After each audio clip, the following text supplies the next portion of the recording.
Madalas po nating marinig ang mga katagang, "It's not about religion, it's about a relationship with Jesus Christ." Ang paniniwala pong ito ay nagmula sa ating mga kaibigang protestante. Hindi po kailanman itinuro ng Catholic Church ang ganyan. Kaya nagtataka po ako kung bakit marami sa ating mga kapwa Katoliko ang naniniwala na hindi na daw kailangan ng relihiyon, kundi personal na relasyon na lang sa ating Panginoon. Ang pagkakaiba ng relihiyon at ng ating pananampalataya sa ating Panginoon is basically a 19th century German Protestant distinction na kung saan ito ay nagpapahiwatig na ang totoong Kristiyano ay hindi na nakabatay sa mga institutional practices na meron ng isang relihiyon o ang isang simbahan, sapagkat it depends on the internal set of the attitudes and our feelings. At dahil dito, it deprives our identity with the communities we belong to. Ito ay nagpapakita ng dichotomy between our faith and our personal relationship with Jesus Christ, which is a false one. Kayo ba mga kapatid, minsan ba sumagi din sa isipan ninyo na wala naman yan sa relihiyon, kundi sa ating personal na relasyon sa ating Panginoon? Pero ano nga ba ang kahulugan ng relihiyon? According to Holman Concise Bible Dictionary, Brodmann and Holman Publisher Staff of 1997, page 526, religion is being defined as a relationship of devotion to or fear to God. Alam po ba natin na ang sumulat ng Holman Concise Bible Dictionary ay mga protestanteng scholar? Ito ay nagpapahiwatig na magkaiba ang pananaw ng mga protestanteng scholar kaysa doon sa mga hindi naman scholar ng Bible, ngunit nagsasabi na hindi na kailangan ng relihiyon, kundi personal na relasyon na lang sa ating Panginoon. Ang relihiyon ay hindi lang basta-basta nagre-representa ng ating pagkakakilanlan, pagiging miyembro sa simbahan kung saan tayo kabilang, because it is way more than that. Religion connects our relationship to God and to His people. Pero paano? Acts chapter 4 verse 32.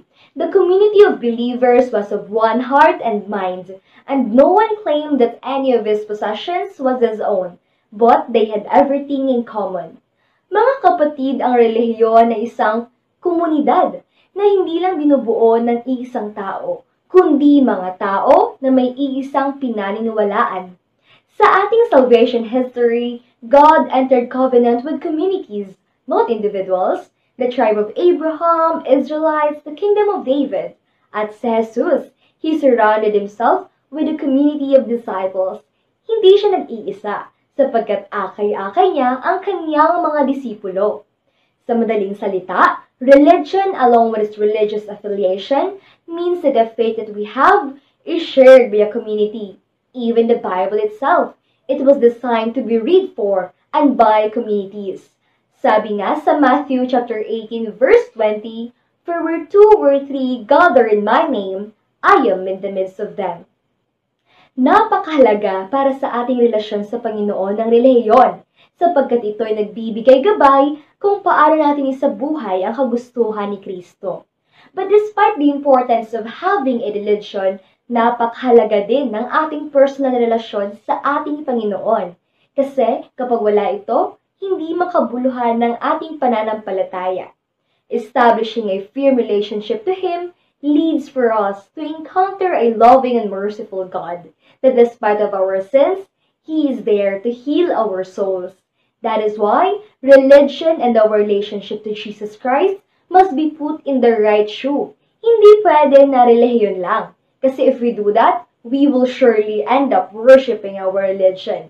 And if personal relationship to Christ is the only thing that we have, wala nang basis or rules on how to live our life. It is all about merging the Catholic teachings and our individual principles. As the core of religion for Christians, there are many ways of religious attitudes that can show itself in a person's life. James chapter 1 verse 27 says, "Religion that is pure and undefiled before God, the Father is this, to care for orphans and widows in their distress, and to keep oneself unsustained by the world."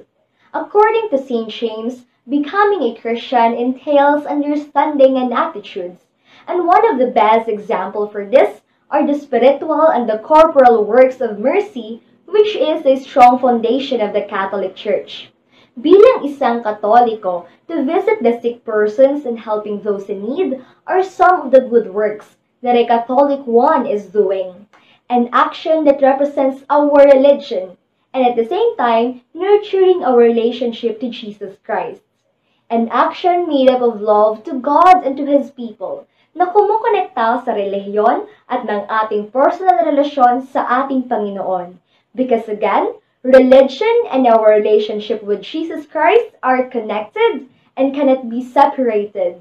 This is Sister Genevieve Rosero, Pro Deo et Ecclesia.